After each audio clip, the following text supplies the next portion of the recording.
Hello, hello, hello. Hi, everybody. Oh, such a pleasure to be back in the Nook.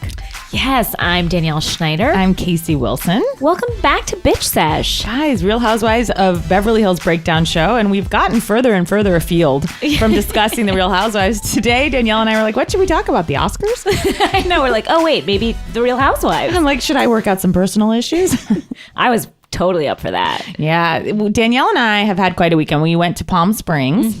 Us and some girlfriends, a Real Housewives of Palm Springs, if you will. And actually, those girlfriends, this group is a bunch of comedians, I would say. And we all started hanging out about how many years ago? How long has the Real Housewives been on? Exactly. And we started meeting to watch the Real Housewives. It was like a really sad club. Intelligent, funny, fierce women. All getting together to ruminate, not on world issues. Oh, God, no. And tonight is Super Tuesday because the Real Housewives of Beverly Hills was on. I know. Is there another reason it would be Super Tuesday? I not know of one. I not know of one either. And so all these women, we've called ourselves the Housewives, and then we did a show at UCB together, but we all went to Palm Springs this weekend. And just talks. We did talk about the Real Housewives. Yolanda's email came up. I read it aloud to everyone, and I'll read it tonight, the email that she sent to everybody. We're going to need it. But again, a group of us gathered round campfire-like to hear me read. Well, and I wasn't there for that because I was shooting a movie, and then I took a car service in which I had a glass of Whispering Angel at a bar by myself before I got into the car. Why were you at a bar by yourself? Great question. I wrapped the movie and then found out my car service, because I'm a little princess, was not going to be ready for me for like an hour and a half. So I walked, and this is a very sad walk if anyone lives in LA, from the Fox lot on Pico, walked myself with a suitcase behind me over to a little hotel called the Intercontinental. Oh, that's a long walk. Oh, yeah. Oh, yeah. Especially on a Friday night at 8:30. It was odd. Did people, because nobody walks in LA. When I do, I feel like I look like some sort of prostitute or something. People thought I was like just a street urchin. And then I get in there, and there is a French, okay, how do I say this? A French host, a man. His name is Diane. And that's something Already you remember. That's my daughter's middle name, FYI. Great. And I love the name Diane. It's on a tag. It's just you don't often see an elder man named Diane. And he was so friendly at the Intercontinental that I pulled him aside and I said, listen, I think you should ask for a raise. I don't know what you're getting paid, but you are the most friendly man in the world. He asked me to give a shout out to his manager, Mr. Chow, and tell him that Diane, he's French. It's I believe Diane. That does not make it less feminine. Yes. Well, he was a great waiter. Anyway, he poured me up some Whispering Angel, and then I proceeded to get in a car service. It's a long story. Took a Xanax. Guys, I think everyone's realizing on this podcast, I might have a problem. Slight one. I mean, are we Kim Richards level? Perhaps. I mean, perhaps. And then proceeded to pass out. When I got to Palm Springs and opened my room door, I was like, oh, great. I can finally like go to sleep. I don't have to talk to anyone on my, multiple. And I opened the door to all my friends sitting on the bed. I had to talk to you guys. I know. You looked at us like we had your face fell and did not raise. You know what I mean? Like upon seeing your friends, you think another friend would smile, but that was not the case. Oh, hey guys. It was pure disappointment like I've never seen. Yeah. And then we didn't leave. It didn't deter us from staying in your room. No one made a move. And I mean, I was like, get out. And I was like in a weird chair. Fine. I'm drinking Whispering Angel. Now, a lot of you have written in and said, because of the podcast, you've gotten into the angel. She whispers, and when she whispers, she doesn't stop. She whispered in our ears all weekend. Oh, yeah. Guys, I'm telling you, our guest is sipping on a little whispering. We'll reveal her in a second, but are you liking it? Yeah, she's nodding. Okay, this is real nice. The angel doesn't even whisper anymore. She sort of shouts. Yeah. I'm like screaming into the mic, and I've only had 2 sips. Okay, so much to discuss this week. The biggest thing that happened this morning, and I'm going to say maybe for the rest of this month, is the dropping of the new Real Housewives of New York trailer. Danielle sent me a text and said, did you see the trailer for Real Housewives of New York? It got me emotional. Explain yourself. Well, I don't know why. It was all upbeat, and I was thinking, the Real Housewives of New York are the funnest, and that's a word I'm going to use, even though it's not English, are the most fun group of ladies. I always think it's Atlanta, but then I looked at New York and I was like, these ladies are yucking it up, having a good time.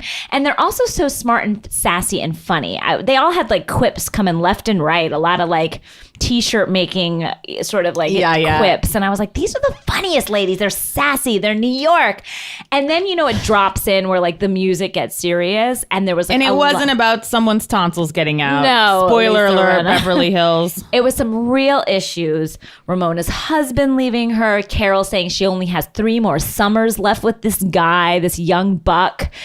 So Sonia's best friend Ramona finally saying, you have an alcohol problem. It felt so real that I started to well up, you guys. And I don't know if I'm hormonal. What is happening? Or if I'm just stuff is going on in my own life. I don't know what was happening, but it felt so sad to me. And I really felt it in a way that I've never felt something like this before. It was so strange. Your eyes felt tears. Yes, they felt tears. And I got like all kind of like hot. You know what I mean? Like not in a like sexy way, but just like a kind of like emotional way that I don't know these women. And I felt really... Okay.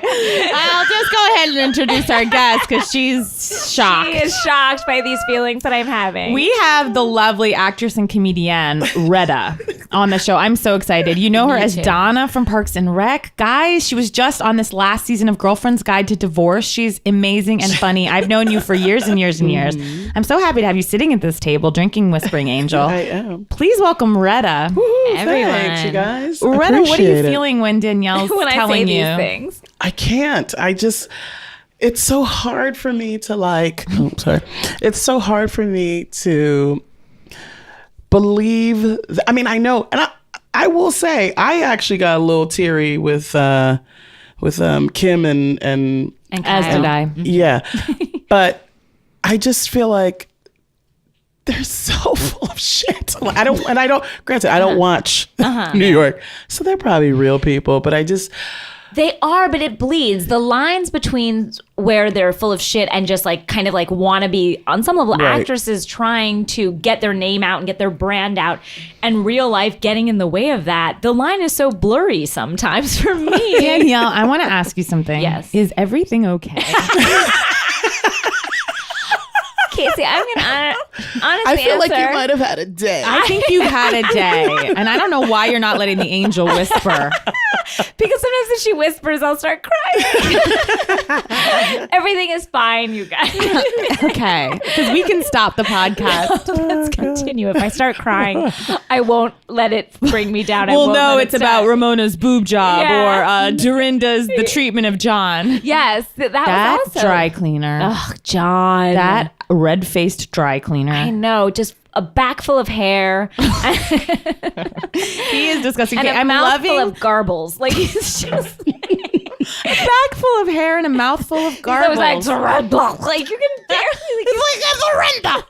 He's like got a mouthful of meat or something. Like, like he's like always like chewing on a sandwich. Can you imagine him having sex? No, actually. With you? I can't, but then I can because I feel like I know it's just like huffing and puffing. Just speaking of blow sex, that house down. I'm not going to say what it is, but at the end of the show, this is a teaser. We have something to reveal that our eagle eye reporter Danielle Schneider spotted in tonight's. It's a shock. It's hefty. It's hefty. We had to rewind. There is weight to it. We had to rewind multiple times, but if you want to take yourself to minute 41 of Real Housewives of Beverly Hills, you'll see it too. You'll cast your eyes upon something you won't be able to look away. We're going to get back to that. I just want to say one more thing about the preview, which is Luann. I'm loving this new version of Luann. She's so easy breezy, husky, sunglasses, so husky. Caftans. She's like, it's over, man.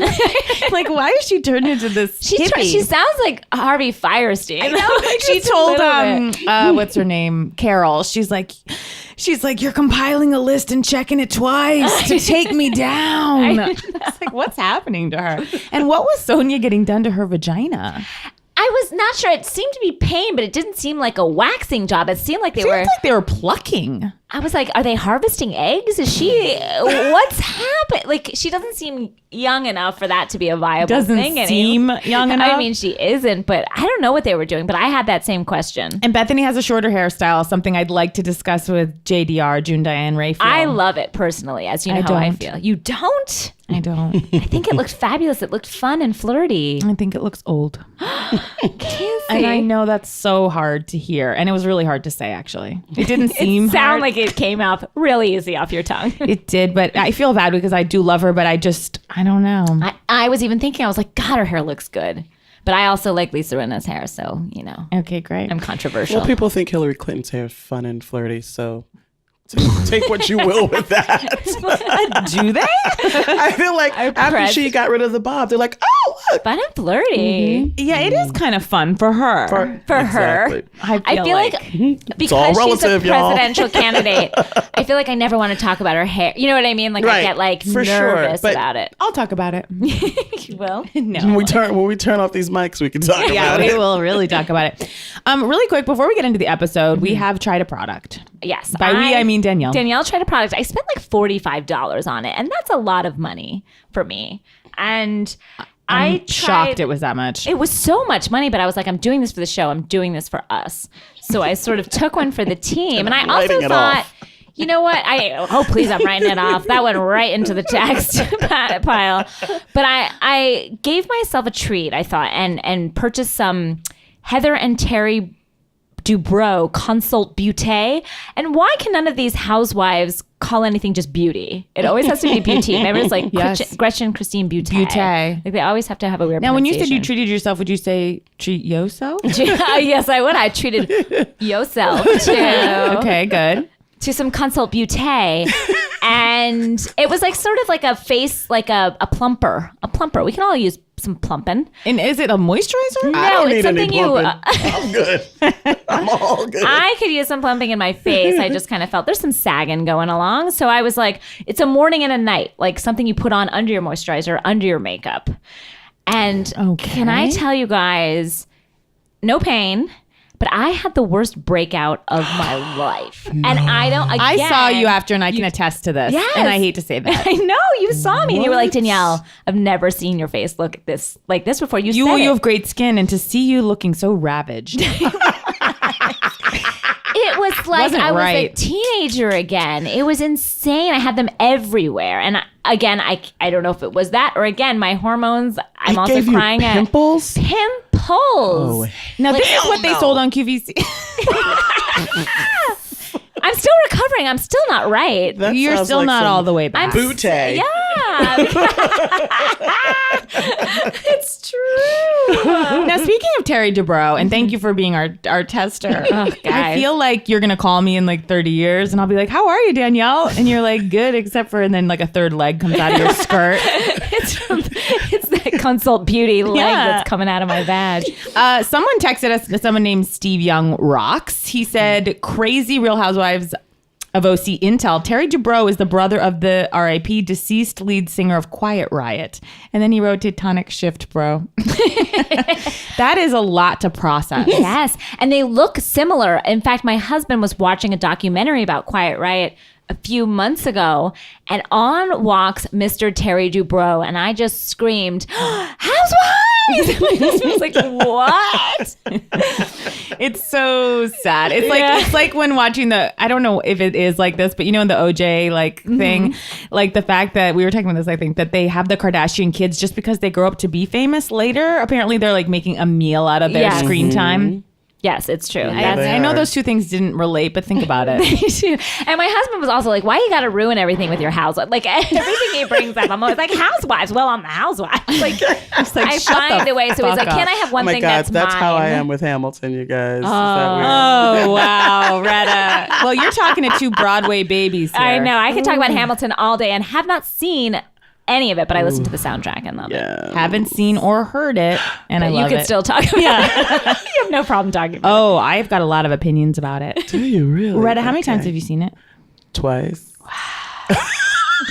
We're like you've seen a unicorn. For my birthday. Wow. You are. I really want to see if I it. can get the tickets, but yeah. Thomas Kail, the director, humble brag, went to my high school. Oh yeah. That was a spoiler alert and a humble brag. Spoiler brag. Spoiler brag. Yeah.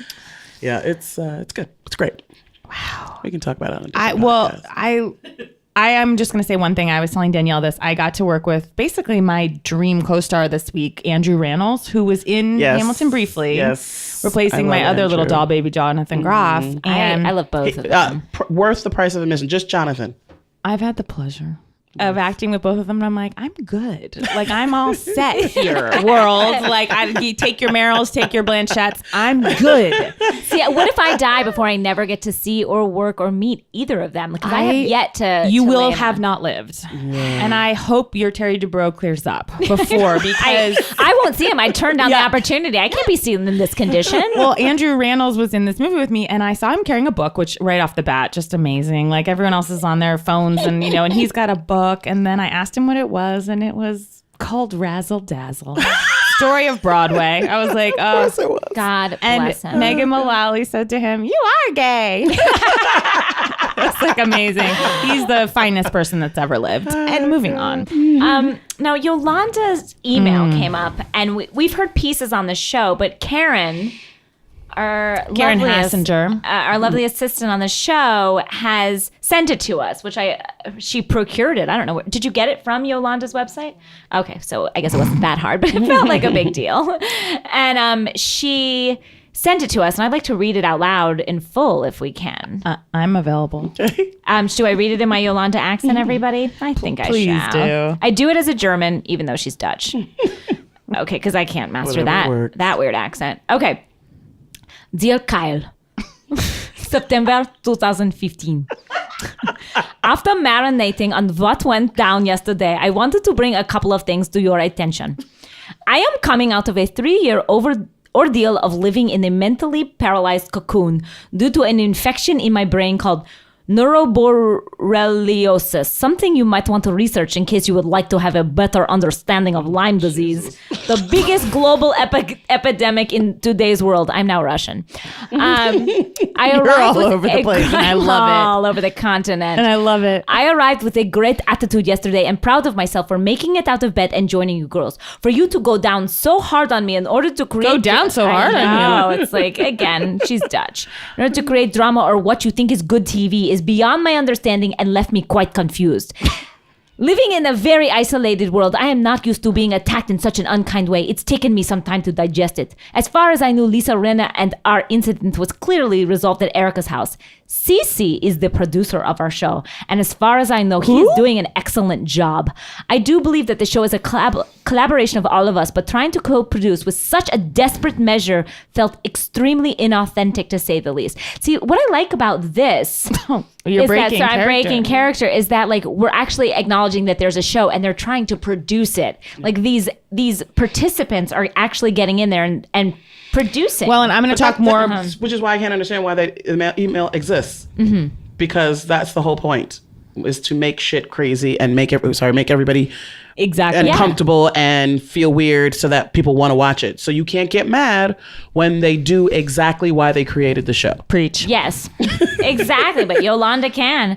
She also says, I would like to clarify with you that my deal with Bravo and Evolution was based on the best of my ability, whether it is filming 3 or 30 times this season. So I would appreciate it if you lower your expectations of how much I should participate in filming. So, was that an issue? You think they were saying behind her back, like she's not filming enough? Probably. I mean, she's there in every episode, like, we just can split as much. That money. This poor woman has dragged herself to every single dinner and thrown a dinner at Wally's, at the bottle episode that was tonight, taking all place at Wally's. And it just goes on, but I feel like that's the crux of it. And also she says, we have 2 strong, beautiful new housewives that, given a chance, could help make a great season.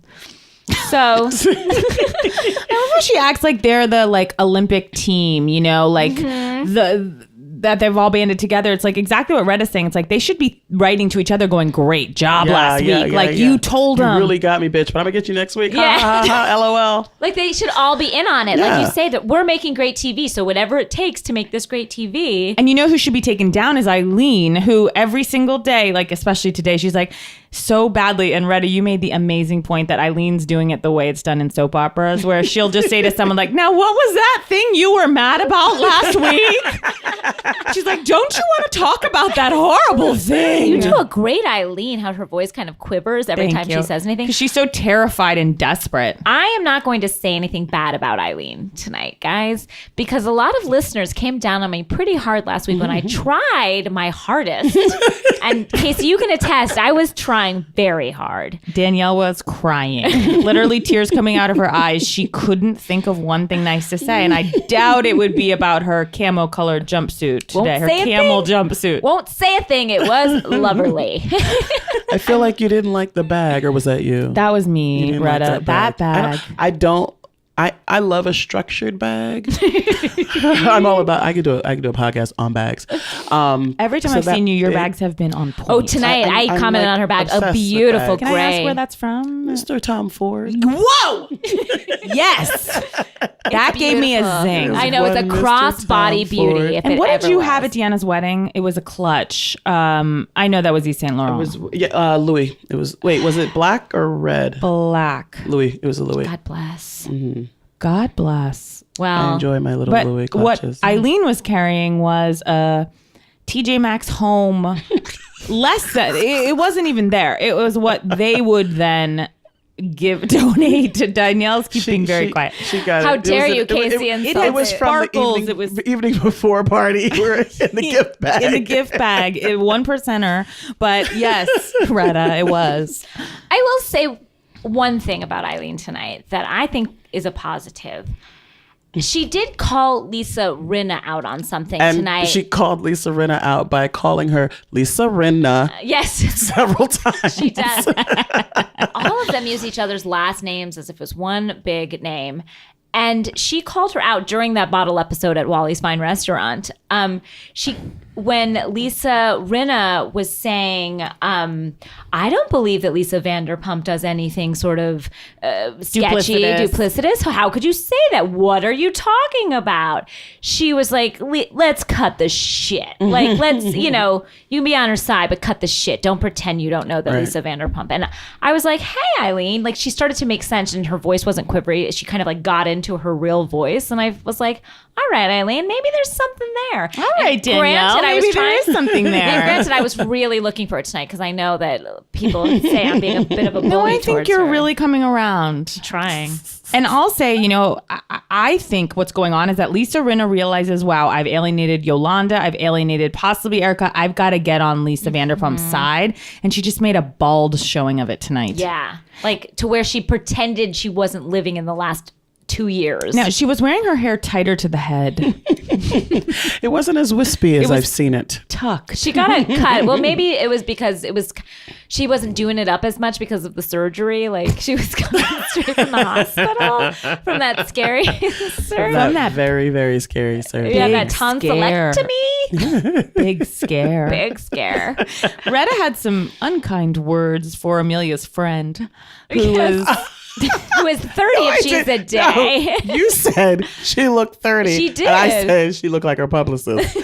I'm sure she's like she all was those on the things. clock. It was so including Amelia's friend. Yeah, like because Amelia looks 15 if she's a day, and that woman was a bunch older. I'll tell you, the Harry Hamlin of it all, I know I've kind of said this in past episodes, but the fact that Lisa calls him Harry Hamlin makes, like, it's one word, Harry Hamlin. It's like, I love Harry, but he's not Brad Pitt. He's no Leo. Am I Erica wrong Jane here? seems to think he is. To me, it feels like their publicists, like, we got to raise Harry's visibility. So if you could say his full name every time, that would really help. By publicist, you mean Amelia's friend? Yes, exactly. She's a family publicist and a They're school like, friend. We gotta work on Harry's branding, you guys. And Lisa's like, well, I don't have time to do a scene with her. She's like, bring her to the tonsillectomy. I'll tell you, Harry's a bit of a wackadoo because when Lisa Rinna suggests texting Kim for her birthday, which was insane, absolutely insane. Again, trying to insert herself, really? Like, wait, after the last... I would literally, like, not just to say this, I would like to see Lisa be dragged out and shot. But wait, why? I don't understand. Was she not friends with her? Is that why it's weird? I don't know why. Okay, we're going to tell our listeners a little secret. I think Retta is the funniest person on earth, and I will admit I thought you were more of a Housewives fan than you were. And so you've also done our show. You did our show at UCB, our Real Housewives show, so you've been enmeshed. And you do say that when you were in a hotel, you watched The Real Housewives of Atlanta, which is like what I said is like it's when men go to, not just men, but people go to hotels and then watch their porn. This is your porn. Right, exactly. Are you also masturbating? No, I am not. Okay. Well, great. That's a choice. And you said you watched Jersey occasionally. Yes, I watched the first 2 seasons of Jersey. I watched the first 2 seasons of the original Orange County. Why the fall off? Why the fall off? Because I really get too involved. I start talking shit. I start getting angry at these women. Or maybe crying when you see an ad of the season. I get too involved because I am who they make those for. And I make a concerted effort not to watch them because as an actor, I feel like it takes away work. Wow. Now, not so much because there's so many channels and so many platforms that you can get more work on. However, that's why I stopped. That's originally why I stopped. Do you think this podcast is taking away from work for us? It's definitely taking away Danielle and I's work. Yes. For sure. No. Well, I mean, at least I know that it entertains a swath of the a population. And so I get it. I just don't do it. And it's really because I will sit and watch it all day long. I'll watch a marathon of My Super Sweet 16. That is the most fabulous show. Pointless. Wow, you're really giving me something because I've only seen one and I'm realizing now I need to watch all of them. I mean, because again, I'm a mother, work full time. The only thing the only thing I can say about them is that at least they are children, whereas the Real Housewives, I'm like, come on, you guys, you're parents. Yeah, because you tweet actively, you live tweet many, many, many shows, and I'm sorry to make a little divergence here, but what shows are you live tweeting currently? The Good Wife is my jam. Yeah. Scandal. I've seen you do Girls. Am I wrong? Girls. Yeah. You know. And your the usual suspects. Twitter name is Unforgettable. Yes, at Unforgettable. But I just have too much TV to watch. Like I get anxiety if I'm watching a show. If I'm watching a show and then I'm behind a whole season on Game of Thrones. I'm sick to my stomach about it. I'm so sorry for your loss. Exactly. Oh, God, so I have so much I want to tell you. I had to like push something aside, and it was reality. Every time I watch Game of Thrones, my husband's watching. I fall asleep, and then I wake up. I'm like, "Is he dead?" I'm like, "Who's that?" And I'm like, "Where's the brother sister that are together?" That's at least like a romantic story I can follow that I'm invested in. Rape and incest. That's a great story. He's like, "That's been long." I've never cheered for a couple more than I have for those two to get together. I don't know what's wrong with me. Why is it so titillating, incest? Now hear me out. Hear me out. Not titillating is probably the wrong word, but no, you used it. Okay, and many people have accused my brother and I of having too close a relationship.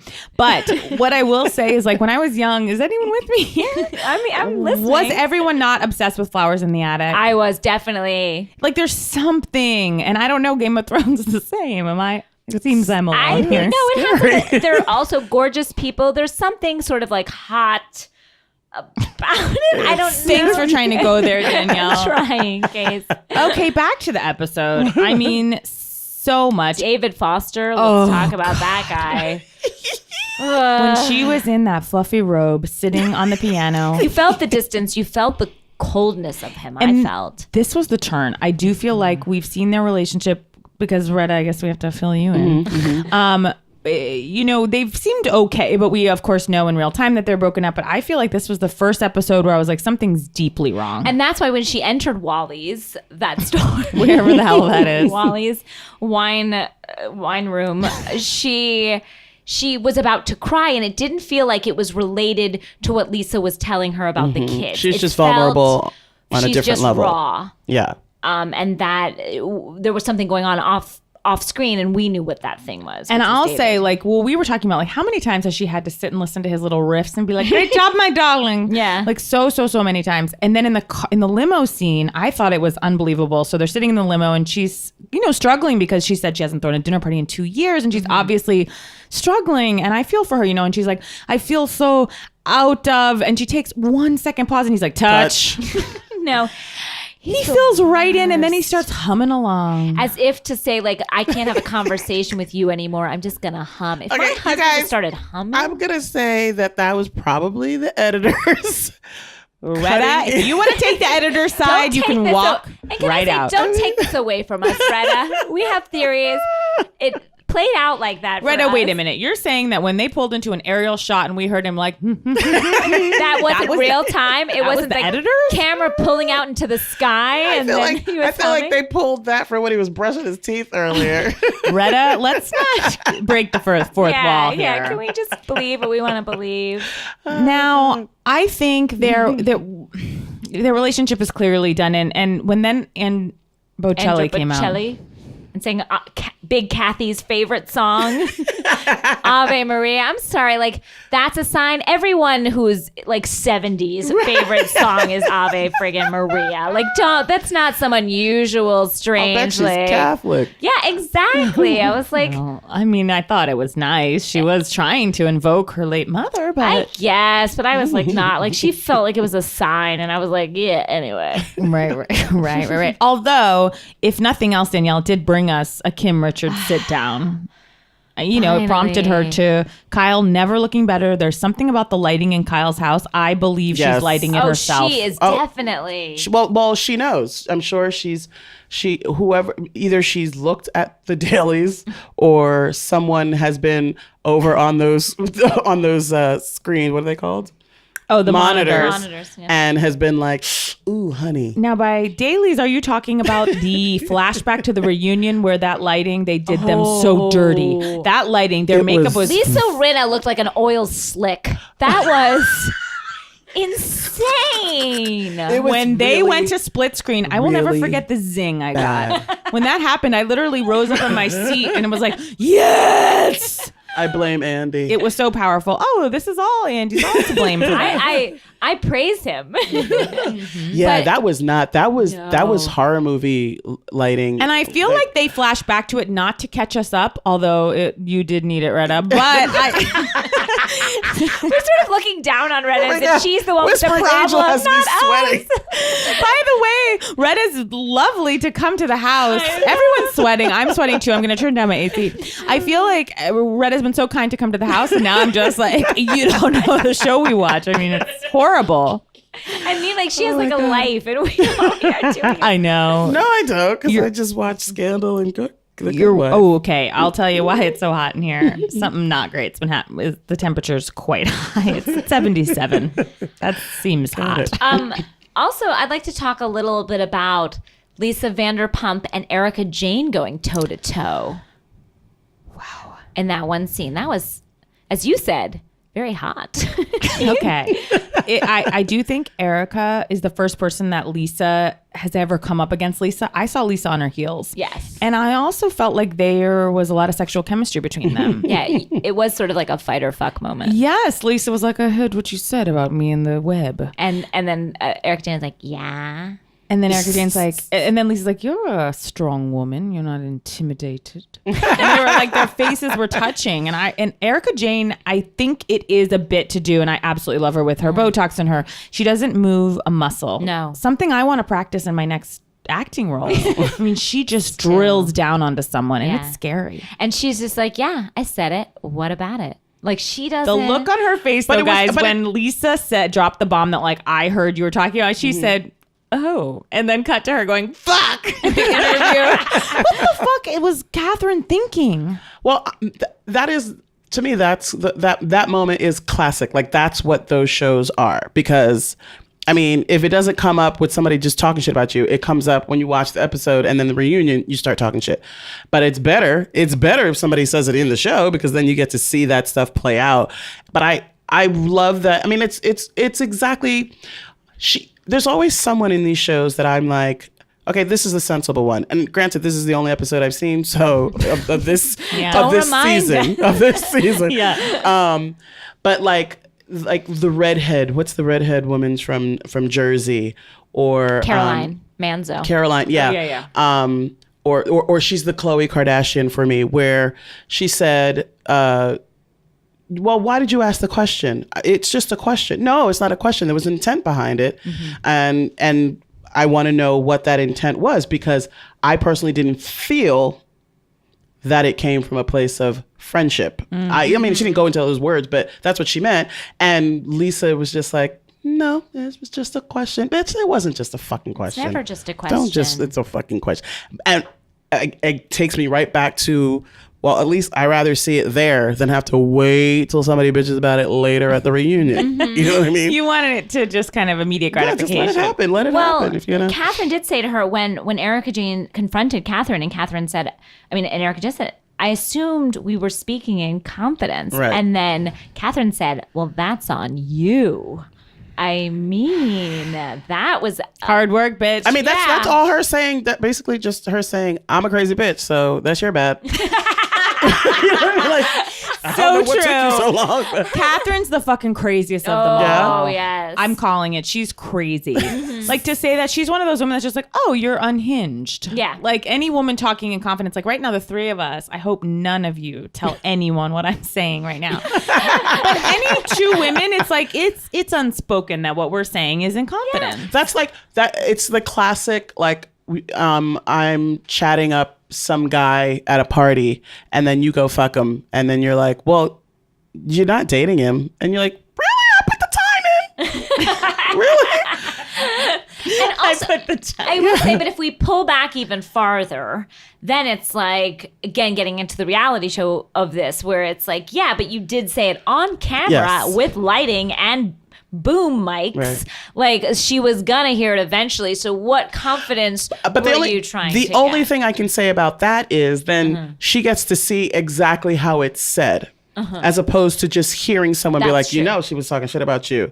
Whereas if she watches it, you can say, you saw how I said it. But here's why Catherine's completely crazy, because she goes right over to Erica and is like, oh, I told her how you said she was in your web. And Erica's like, what? And she's like, oh, no, that wasn't in confidence. She's very crazy. Yes. Yeah, she is. Something's not right with her. Like, even that weird exchange she had with Eileen, where Eileen was like, come over here. And she's like, I usually don't get up when someone calls me.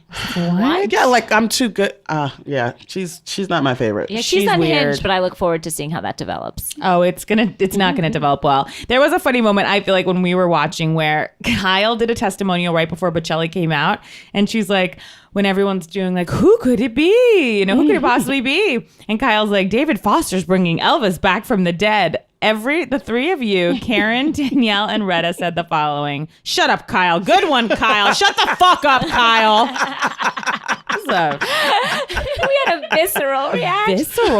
She tried to make a joke. I know, that was the problem. I don't need your jokes, Kyle. I don't need you have your splits in your hair. I don't need your jokes. You're in a mood, Danielle. Sorry, everybody. What's going on? I'm fine. It's because I'm not insulting Eileen, you're real. You know what they say? It's like when you have to make fun of other people, it's your own stuff, and you strip that away, and we're just with you, Danielle.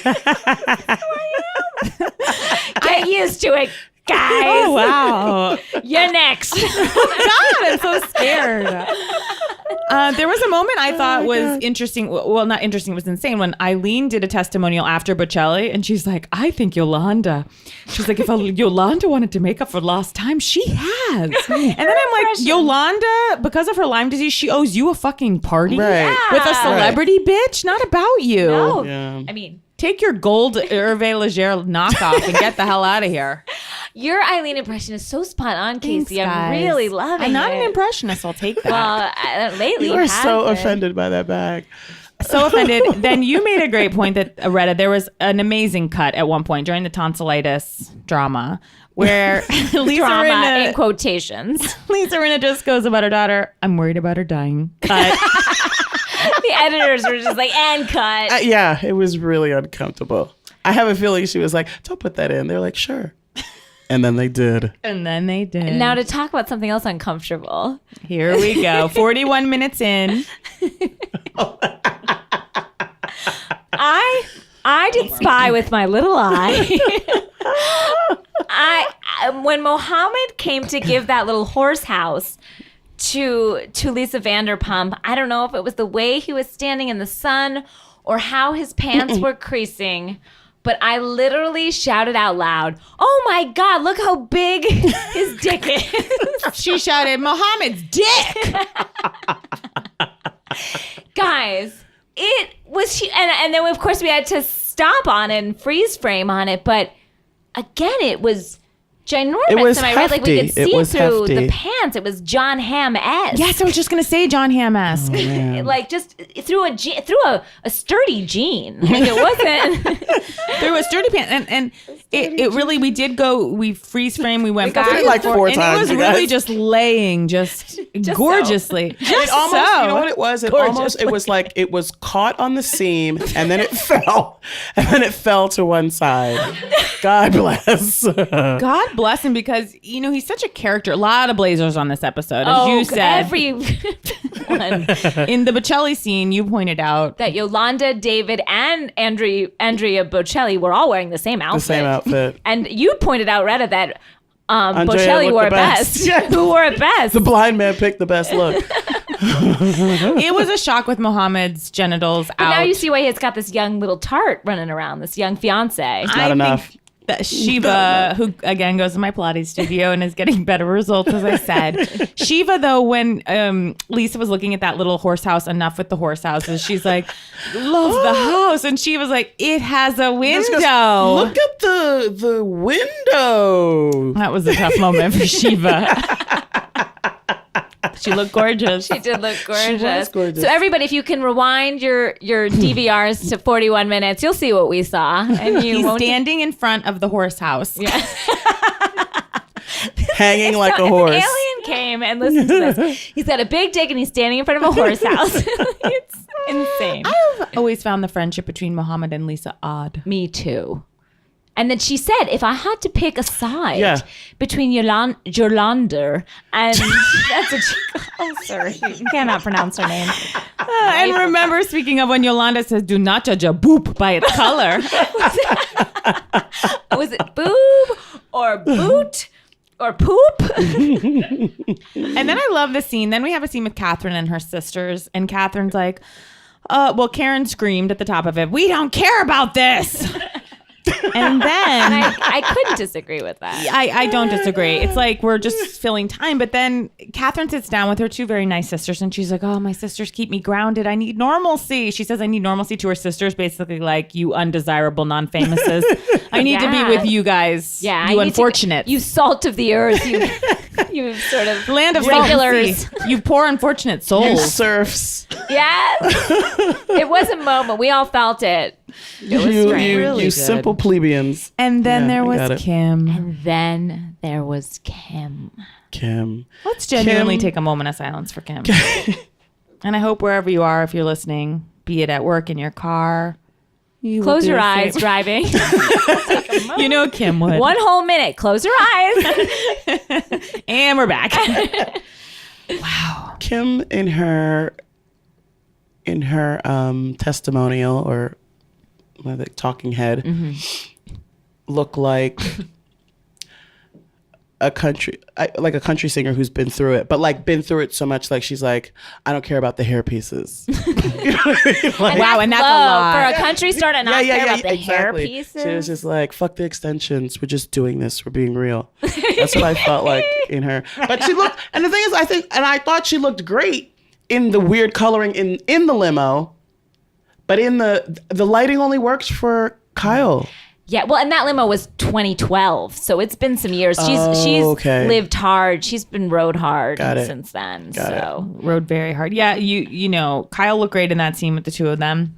Not that it was about that. No, no. I mean, those 2 are on a ride they can't get off. You know, the ups and the downs. It's honestly devastating. I don't know what I would do if I was in that position. And I was saying to you guys, like, has Kim ever just said, and I don't know if she's in too much of denial with her addiction, but just like, "I'm sorry that I've caused our family this much strife with my addiction," but clearly Kyle's playing a part in it, and she admitted to that. But the closest, and you pointed this out, the closest she came to that was this evening when she said, "I guess I can be a little bit hard to love." How dare you do her voice on that line, because that was a very heartfelt line. Not all of us can do an impression, Casey. No, I did. I just felt I really like almost got tears in my eyes when she said that. I did too. It was a real moment. And she said it in the talking head. She didn't say it to her sister. No. She said, did she say, I feel like she said she was unlovable. Yeah. Yes. That's what it's, and that's heartbreaking. It was. And the fact that they're just sending emojis to each other. Possibly. I mean, turtles. I think if she's sending turtles to Kyle, Kyle can assume everything's okay. Yeah. I think turtles are a symbol of like, I'm okay right now. A touchstone for Kim. I don't think that day at Target there were a lot of turtles.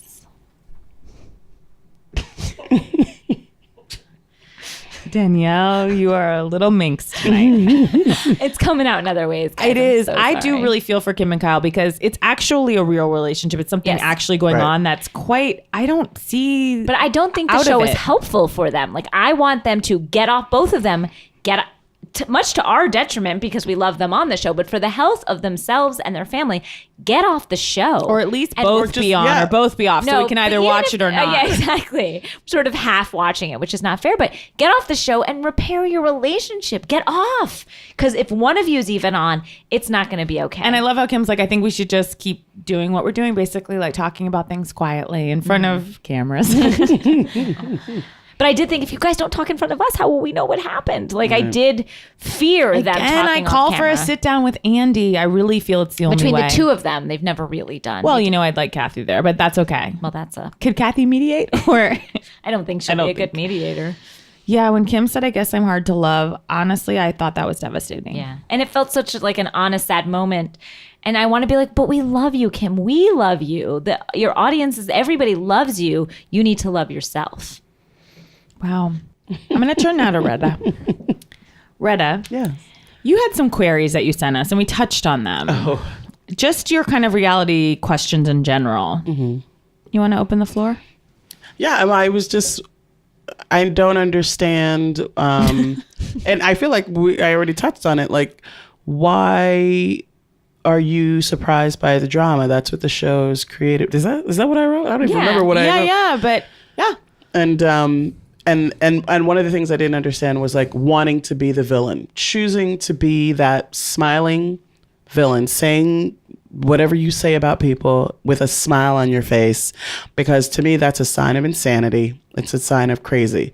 And yes, a lot of that is made up for camera, but I'm not choosing to be the villain. Like, do you think they're choosing, or do you think the producers are choosing them? Or is it unspoken? Well, no. I think once you do the first season and the producers know who's who, they see who's who and they play it like that, and then everybody talks about it in their blogs and in their podcasts about it, then you know you're the villain. So you either choose to stay on board or change it up or get the fuck off the show. And I feel like people, like, they settle into their roles. Yeah. Mm-hmm. They're like, okay, that's who I am. That's why they like me on this show. So I'm okay with the world hating me because I'm going to get paid or whatever it is. Mm-hmm. I'm going to, like I said, I'm going to go to these parties and go to these gifting suites, even though people fucking hate me. I'm going to get a Target. You know what I'm saying? I feel like, they wear back. When they're on those step and repeats and people are screaming their names, they're like, worth it. Because you did mention my beloved Kenya in the email, and I took a photo with Kenya at the TCAs. Mm-hmm. You what? I took a photo with Kenya at the TCAs. You? Of course I did. Well, I love Kenya. You live for all of it. Yes. I know, but you don't like Kenya, right? I don't really know. I just thought, I remember when that last reunion was coming on and everybody was talking about it like it was going to be a big deal, and that's the only reason I didn't watch. I may have seen, I'd seen one episode because I did watch What Happens Live. So I had to watch an episode. Mm-hmm. And it was the episode when her dog died. Oh, that was a tough one. If you had to pick a good one. And so it was the only episode I'd seen that season. And then I watched the reunion and she had that scepter. And I was like, so basically she brought her bald cat and like rubbed it while she talked, nonsense to people. But she wanted to look like that. She wanted to wave that thing in front of that girl's face, knowing that bitch does not like her and there was nothing good coming from it. It's a bold choice. And I think it's, I think it's not going to end well when you make that choice on TV because then people see you in real life and they think that's who you are. And then like a Danielle Stahl, but they don't understand why the world doesn't like them. You get that it's crazy over. person. Eventually it's over. And I mean, reality TV has been around long enough for people to know when you walk out in public, these fucking crazies are going to get in your business and be in your face and talk shit. I mean, TV characters get yelled at people, for stuff that's scripted. So, some crazy, and then I feel like I'm that person. You're the crazy? Yeah, basically. Where you're like, why did you not, why wasn't Tom in your wedding? That wasn't really my wedding, right? And I didn't write that. We're really going behind the veil, and I'm not sure I'm comfortable. But I just feel like I'm fascinated by that. Yeah. And it's one of the things where I need to, I have to actively not watch it because I get so involved. I want to know why. I want to sit down with Kenya. I want to sit down with her and understand Andy, all of it. Are you listening? Yes. Get these two in a pairing on Watch What Happens Retta versus Live. Kenya. I would love. I'd like to see it. We could bartender. Yeah, we'll just kind of sit quietly and bartend. But I also it's the kind of thing. But I don't want to do it on camera because that's not my thing. You know what I mean? But if it's not, did it happen? Exactly. That's the question I'd rather go to lunch. Sure is. I'd rather go to lunch and be like, but why? That's all it's going to be. But why? But why? You're asking the tough question. Yeah, one that I can't answer. And honestly, if we play with that house of cards, it's all going to come falling just down. It's going to unravel. Yeah. But why? Guys, we're going to wrap up. I just want to tell you that Danielle and I are reading all of your tweets, all of your Instagrams. They're so funny. I'm just going to read a few of them.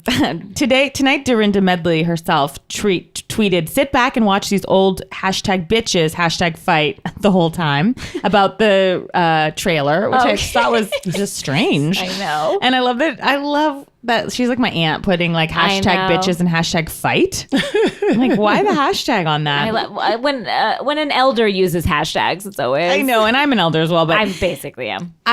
We got a tweet from Lee Brewer who said, with a photo, just polishing my silver and listening to Casey Rose Wilson and Danielle, just another Saturday Real Housewife, and has a picture of a lot of silver. Has silver. It seems like our listeners are a wealthy bunch. I'm really liking it. And Miss Lizzie Minaj says, remember when Tamara got Gretchen naked, wasted, and then Gretchen and Ryan almost banged in the bathroom? Yes, that was dark stuff. She basically prostituted out her son. And now we ask why he's married to a gun-toting crazy with I really needed to be reminded of that. I really, really did. And then two great listeners, Alicia Sure, SCHR. Oh God, the whispering's gotten to me. Sure. She has a picture of her and her friend in front of Kyle by Aileen 2. She said, we found an Aileen 2 in Boca. Thanks for all the laughs. I love that picture. So that was sweet. Great, it's such a cute picture of them. Guys, we're listening to everything, and thank you so much for listening and for your comments and for your investigative reporting. Yes. You guys have given us someone sent us a picture of Stassi on The Amazing Race. Wow. That blew my mind. Before her chin surgery, I was I couldn't believe it. She looked completely different, and I also caught a little of Stassi apologizing to that boring one. What's her name? Katie? No. Yeah. Katie. Yeah. And I feel like she's apologizing because she knows that her looks have now been through it. I know that's hard for everyone to hear. Retta, you're a pleasure. Thank you, Retta. A dream. Well, you guys follow her on Unforgettable, and hopefully she'll watch the Housewives from now on and start tweeting about them. So glad to have you. Yes. I get people asking me all the time, can you tweet the Housewives? I'm like, I would just get too involved. It's sounds like you want to get involved. I feel like it's going to happen. We pushed her over the edge. I feel like you and the Housewives are like Lisa Vanderpump and Erica. Bye, guys. Thanks for listening. Thanks, guys.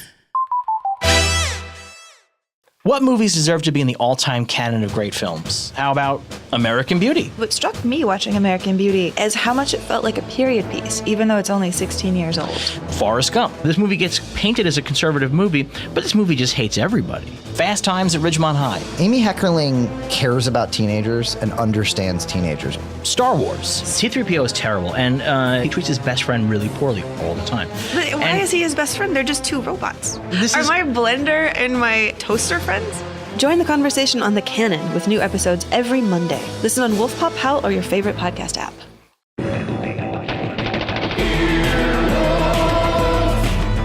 This has been an Earwolf production, executive produced by Scott Aukerman, Adam Sachs, and Chris Bannon. For more information and content, visit earwolf.com.